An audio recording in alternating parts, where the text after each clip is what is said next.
Fans of the hottest entertainment on the planet, I'm Fuego here, and this is a Rapido Fuego review for a film that I guess it was in limited release maybe a week or two ago, but it's finally going wide this week, at least here in the deadly desert of Arizona, Splitsville. And you have Adria Arjona, you have, I want to double check, Michael Angelo Covino, who actually directs the film as well, Kyle Marvin, and then at least the most noteworthy name for me that I recognize, Dakota Johnson. So this is another of many relational, like, dark comedies that I have seen. We just had The Roses a week or two ago as well. So this is exploring similar themes, albeit this one, compared to The Roses, in a much more open sort of situation, because this is about married couples in open relationships. And so Kyle Marvin's character, there is a very hilarious opening scene to this with him and Adria, where they're driving down the highway and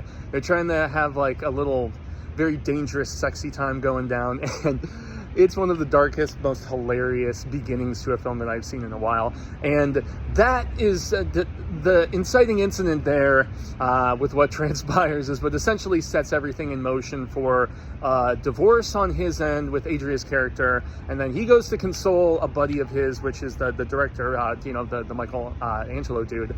And he's married to Dakota Johnson. They're in an open relationship. It essentially gives Kyle's character the idea to pursue a similar thing with Adria.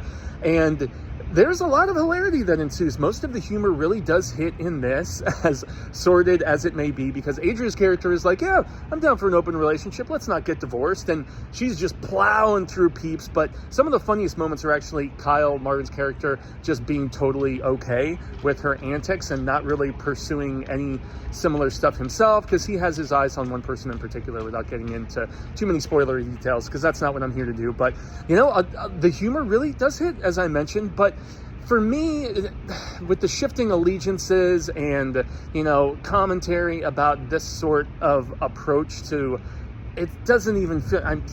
Based on the way I was raised, I guess, my mind maybe isn't as open in said regard as possible. But, props to those who can handle it. But it really does explore the fact that in these sort of situations, jealousy is an inevitability. And so that is where, when, one person's sleeping with another person and then maybe having a change of heart about some of these things, it does actually have a few dramatic hits, nothing heavy-handed or anything, but, it does actually show the reality of these sort of arrangements and how they may sound good on paper or in theory, but the actual implementation of them doesn't always work to our liking. The third act, though, and the way things resolve themselves didn't quite work for me. So even though I enjoyed it, it's not like a heavy recommend.